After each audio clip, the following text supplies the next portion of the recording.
అందరికీ నమస్కారం. ఈరోజు టాపిక్ ఏంటంటే స్టాక్ మార్కెట్ గురించండి. ఆహ్, క్వెషన్ వచ్చేసి స్టాక్ మార్కెటు జూదమా? అనేది ఈరోజు పాయింటు.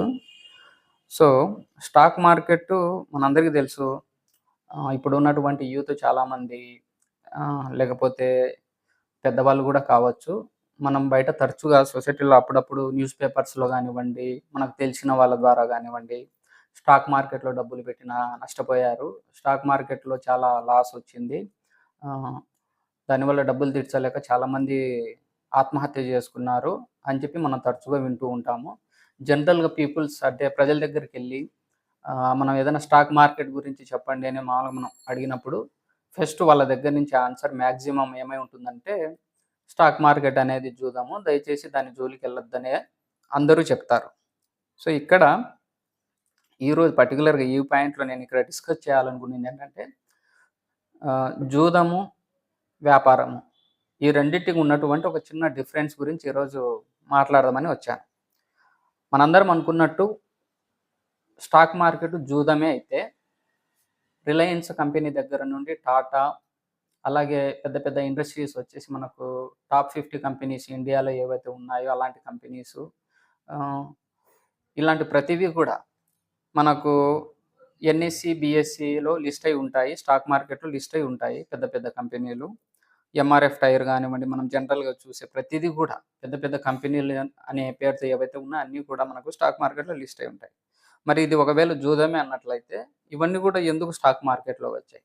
లేటెస్ట్‌గా వచ్చేసి కళ్యాణ్ జ్యువెలర్స్ వాళ్ళు గూడా కొత్తగా ఐపీఓ అనేది ఒకటి స్టార్ట్ జేశారు. వాళ్ళు కూడా స్టాక్ మార్కెట్‌లోనో లిస్ట్ అవ్వడానికి ట్రై జేస్తున్నారు.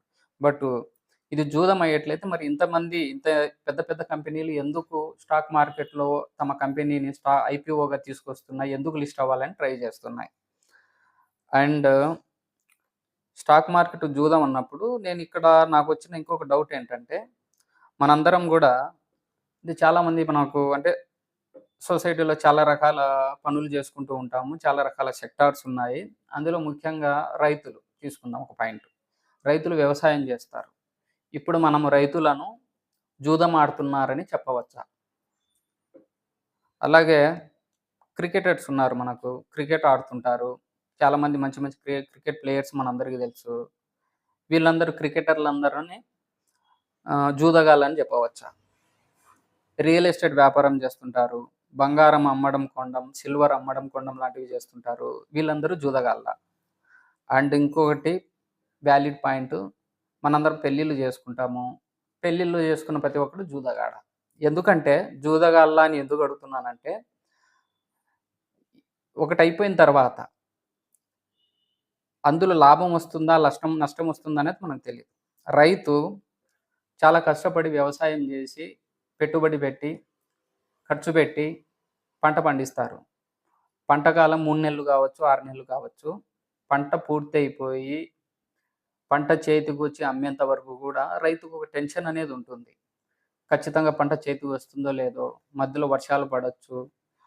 మనం వేసినటువంటి పంటకు సరైన గిట్టుబాటు ధర మన చేతికి రాకపోవచ్చు. ఇలా ఎన్నో రకాల టెన్షన్స్ ఉంటాయి. ఎప్పుడైతే రైతు అన్నీ సక్రమంగా జరిగి చేతికి ప్రాఫిట్ వచ్చినప్పుడు మాత్రమే ప్రాఫిట్ వచ్చిందని ఆనందపడతాడు.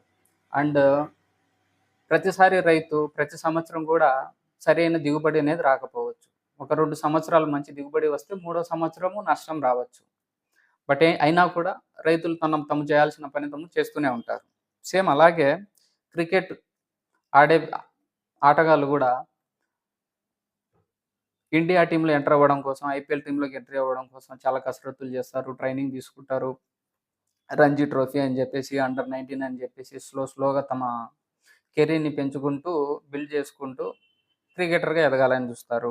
రియల్ ఎస్టేట్ వాళ్ళు చేసేవాళ్ళు వ్యాపారం చేస్తూ ఉంటారు. ఒకసారి ల్యాండ్ తీసుకుంటారు. అమ్మేటప్పుడు ల్యాండ్‌కి సరైన రేట్ రాకపోవచ్చు. వాళ్ళు కొన్న రేట్ నుంచి ల్యాండ్ రేట్ తక్కువైనప్పుడు నష్టమొస్తుంది. అలాగే గోల్డ్, సిల్వర్ వ్యాపారం చేసేవాళ్ళు కొంతమందుంటారు. వీళ్ళు కూడా బంగారం మనం గమనిస్తే సిల్వరు రీసెంట్‌గా 4,00,000 వరకు రేట్ ఎళ్ళిపోయింది. ఇప్పుడు ప్రస్తుతం చూసుకుంటే 2,00,000 మధ్య ట్రేడ్ అవుతుంది. మరి 4,00,000 రూపాయల దగ్గర ఉన్నప్పుడు సిల్వర్ కొన్న ఏ వ్యక్తి అయినా సరే, ఈరోజు దగ్గర దగ్గర 50% తను లాస్‌ని భరించాల్సొస్తుంది. సో, ఇక్కడ నేను చెప్పాలనుకున్న పాయింట్ ఏంటంటే, ప్రతి వ్యాపారంలో, ప్రతి సెక్టార్‌లో కూడా లాభాలు ఉంటాయి, నష్టాలు ఉంటాయి. అండ్ దీన్ని మనం ప్రతిదాన్ని కూడా మనం వీళ్ళు జూదం చేశారు, అందువల్ల డబ్బులు నష్టపోయారని చెప్పలేము. స్టాక్ మార్కెట్ కూడా అదే విధంగా, ఇది కూడా ఒక మిగతా వ్యాపారాలు ఏవైతే ఉన్నాయో, అదే విధంగా స్టాక్ మార్కెట్ అనేది కూడా ఒక బిజినెసే. అందుకే దాన్ని ట్రేడింగ్ అని చెప్పారు. ట్రేడింగ్ అంటేనే ఇన్ ద సెన్స్ మీనింగ్ ఏంటంటే వ్యాపారం అని. సరే మరి ఇంత బానే ఉంది. అయితే మరి ఈ పేపర్‌లలో న్యూస్ ఎందుకొస్తున్నాయి? డబ్బులెందుకు పోగొట్టుకుంటున్నారు? ఇంతమంది ఎందుకు సూసైడ్ చేసుకుంటున్నారంటే ఇక్కడ, మనం సేమ్ ప్యారలల్‌గా చూసుకుంటే క్రికెట్ మీద కూడా బెట్టింగ్ చేస్తున్నారు. చాలామంది నష్టపోతున్నారు. గవర్నమెంట్ ఏమైనా క్రికెట్ బెట్టింగ్ ఆడి మీరు డబ్బులు పోగొట్టుకుందని చెప్పి ఎప్పుడు ఏ గవర్నమెంట్ కూడా చెప్పలేదు. క్రికెట్ ఆట అనేది ఆటగాళ్ళు ఆడుతున్నారు. అది మామూలుగా జరుగుతుంది. దాని మీద కామన్ పీపుల్స్ ఎవరైతే ఉన్నారో వీళ్ళు ఒక టీమ్ గెలుస్తుంది, ఇంకో టీమ్ ఓడిపోతుందని చెప్పేసి వీళ్ళకే వీళ్ళు పెట్టుకున్నటువంటి రూల్స్‌తో ఈ గ్యాంబ్లింగ్ అనేది క్రికెట్ గ్యాంబ్లింగ్ అనేది ఎంటర్ అయ్యింది. అంతే తప్ప దీన్ని ఖచ్చితంగా ఇది గ్యాంబ్లింగ్ లాగా చేయండి అని చెప్పి క్రికెట్‌ని ఎవరు ఇక్కడ చెప్పట్లేదు. సేమ్ అదే విధంగా స్టాక్ మార్కెట్‌లో గూడా కంపెనీస్ ఏవైతే ఉన్నాయో, ఆ కంపెనీస్ తమ బిజినెస్ అవి చేసుకుంటున్నాయి. ప్రాఫిట్‌ని గెయిన్ చేసుకుంటున్నాయి. ఒకవేళ కంపెనీకి లాసెస్ వస్తే లాసెస్‌ని చేసుకుంటున్నాయి. అంతే తప్ప మీరు ఇంట్రాడే చేసుకోండి, ఆప్షన్స్‌లోకి ఎంటర్ అవ్వండి, లేకపోతే మీరు ట్రేడింగ్ చేసేటప్పుడు ఇలాంటివన్నీ చేయండి అని చెప్పట్లేదు. ఏ రంగంలో అయినా, ఏ సెక్టార్‌లో అయినా సరే, మనం వెళ్ళే విధానము, మనం చూసే విధానం బట్టి అది బెట్టింగా లేకపోతే వ్యాపారం అనేది డిసైడ్ అయిపోతుంది. అండ్ పర్టిక్యులర్‌గా స్టాక్ మార్కెట్‌లో చాలామంది డబ్బులు నష్టపోవడానికి ఇంకొక కారణం ఏంటంటే, ఇందులో ముఖ్యంగా 3 రకాలుగా మనం ట్రేడ్ చేయవచ్చు. ఒకటి సింపుల్‌గా అందరూ చేసే ట్రేడ్ ఏంటంటే, ట్రేడ్ కాదు ఇన్వెస్ట్‌మెంట్. ఏదైనా ఒక మంచి కంపెనీని సెలెక్ట్ చేసుకుంటాము. మన దగ్గర ఉన్నటువంటి పెట్టుబడి ఏదైతే ఉందో, ఆ పెట్టుబడిని తీసుకెళ్ళి ఆ కంపెనీలో ఇన్వెస్ట్ చేస్తాం. దీన్ని ఇన్వెస్ట్‌మెంట్ అంటారు. ఇది ఒకవేళ కంపెనీకి ఫ్యూచర్‌లో మంచి గ్రోత్ ఉంటే, మనం పెట్టిన పెట్టుబడి పెరుగుతూ ఉంటుంది.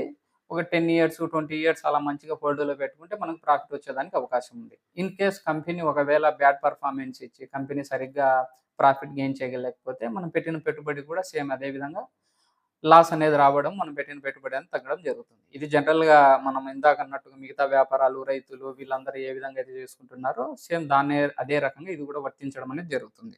బట్ ఇక్కడ డబ్బులు పోగొట్టుకోవడానికి గల ఇంకొక రీజన్ ఏంటంటే ఇంట్రాడే. ఇంట్రాడే అంటే పేరులోనే ఇంట్రాడే అంటే ఒక్క రోజులో జరిగే ట్రేడింగ్ అని ఉంది. మీరు ఉదయం మార్కెట్‌లోకి ఎంటర్ అయిన తర్వాత సాయంత్రం లోపల మీరు కంపెనీ యొక్క స్టాక్ పెరగొచ్చు, తగ్గొచ్చు. ఒకవేళ పెరిగిందా మీకు ప్రాఫిట్ వస్తుంది. తగ్గిందా నష్టం వస్తుంది. అది ఒక రోజులో జరిగేది కాబట్టి, మీరు నష్టం గాని, లాభం గాని మీరే భరాయించాల్సి ఉంటుంది. అండ్ సేమ్ అదే విధంగా ఆప్షన్స్‌లో ఎంటర్ అయినప్పుడు అది జస్ట్ కొన్ని మైక్రో సెకండ్స్‌లలోనే చేంజ్ అయిపోతుంటుంది. అందులో కూడా లాభం రావచ్చు, నష్టం రావచ్చు. బట్ వాటెవర్ ఏం జరిగినా కూడా అది కొన్ని నిమిషాల నుండి ఒక రోజు వ్యవధిలో మాత్రమే ఉంటుంది. సో, ఇక్కడేంటంటే జనాలకు లాంగ్ ఇన్వెస్ట్‌మెంట్ 10 ఏళ్ళు, 20 ఏళ్ళు వెయిట్ చేసి డబ్బులు మనకు ఎంతో కొంత వస్తే చాలు అనుకునే ధోరణి నుంచి కేవలం కొన్ని సెకండ్స్‌లలో, కొన్ని నిమిషాల్లో ఎక్కువ డబ్బులు సంపాదించాలనే ఒక ఆశ అనేది ఎక్కువ ఉండడం వల్ల చాలామంది స్టాక్ మార్కెట్ అనగానే ముందు ఇన్వెస్ట్‌మెంట్ పక్కన పెట్టేసి ఇంట్రాడే ఆప్షన్స్‌లోకి దిగడం అనేది జరుగుతుంది. దీనివల్ల ఏమవుతుందంటే వాళ్ళకి మొదట్లో కొంచెం లాభం వచ్చినట్టు కనిపిస్తుంది. కానీ తర్వాత స్లోగా వాళ్ళు ఏదైతే పెట్టుబడి పెట్టి అంతా చేసుకుంటూ వచ్చారో అదంతా మొత్తం లాస్ అవ్వడం అనేది జరుగుతుంది. అండ్ ఇక్కడ స్టాక్ మార్కెట్‌లోకి ఎంటర్ అయ్యే వాళ్ళు కూడా గమనించుకోవాల్సిన ఇంకొక ముఖ్య విషయం ఏంటంటే, మనము ఏదైనా ఉద్యోగం కావాలి, మంచిగా జాబ్‌లో స్థిరపడాలన్నప్పుడు 10వ తరగతి నుండి ఇంటర్, డిగ్రీ, పీజీ అనుకుంటూ దగ్గర దగ్గర 25 ఏళ్ళు చదివి 25,000 జీతం కోసం పనిచేస్తున్నాం. 25,000 జీతం కోసమే 25 ఏళ్ళు చదివినప్పుడు, నీకు మంచి ఆదాయం రావాలి, మంచిగా ఉండాలి అన్నప్పుడు స్టాక్ మార్కెట్‌ని కనీసం నువ్వు 1 సంవత్సరం లేదా 2 సంవత్సరం అబ్జర్వ్ చేయాల్సుంటుంది. స్టాక్ మార్కెట్‌లో ఉన్నటువంటి కంపెనీస్ ఏంటి? అసలు స్టాక్ మార్కెట్ ఎలా తన పెర్ఫార్మన్స్ ఉంటుంది. అందులో ఉన్నటువంటి సబ్జెక్ట్ ఏదైతే ఉందో చాలా పెద్ద సబ్జెక్టు. ఇందులో కంపెనీస్ ఎలా లిస్ట్ అవుతాయి? పర్సెంటేజెస్ ఎలా ఇస్తాయి? ఒక కంపెనీ ఎందుకు ఫాల్ అవుతుంది? ఒక కంపెనీ ఎందుకు రైజ్ అవుతుంది? అసలు ఐపీఓలు అంటే ఏంటి? ఈ ట్రేడింగ్ చార్ట్స్ అనేటివి ఉంటాయి. ఆ తర్వాత ట్రేడింగ్‌లో కూడా రకరకాల ట్రేడింగ్స్ ఉంటాయి.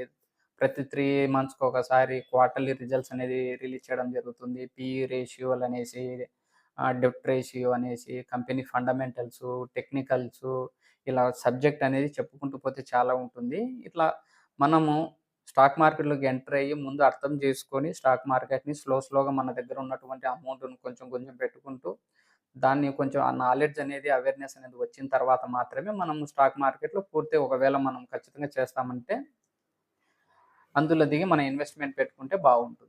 అలా కాకుండా మనం అసలు తెలిసి తెలియక అసలు సబ్జెక్టు అవగాహన లేకుండా డైరెక్ట్‌గా స్టాక్ మార్కెట్‌లోకొచ్చేసి మనం డీమ్యాట్ అకౌంట్ ఓపెన్ చేసుకుంటే డైరెక్ట్‌గా మనం స్టాక్ మార్కెట్‌లో ఎవరైనా ఎంటర్ అయిపోవచ్చు. డీమ్యాట్ అకౌంట్ ఓపెన్ చేసి ఇంట్రాడే, ఫ్యూచర్, ఆప్షన్స్ అంటూ దిగి మన దగ్గర ఉన్నటువంటి డబ్బుల్ని యూజ్ చేసుకుంటూ పోతే కేవలం కొద్ది రోజుల్లోనే మొత్తం మన డబ్బులన్నీ కూడా పోవడం అనేది జరిగింది. సో, ఈ వీడియో యొక్క ముఖ్య ఉద్దేశ్యం ఏంటంటే స్టాక్ మార్కెట్ అనగానే అది ఖచ్చితంగా దాన్ని చూడగానే అది జూదము అని చెప్పడము కరెక్ట్ కాదనేది ఈ వీడియో యొక్క ఉద్దేశ్యము.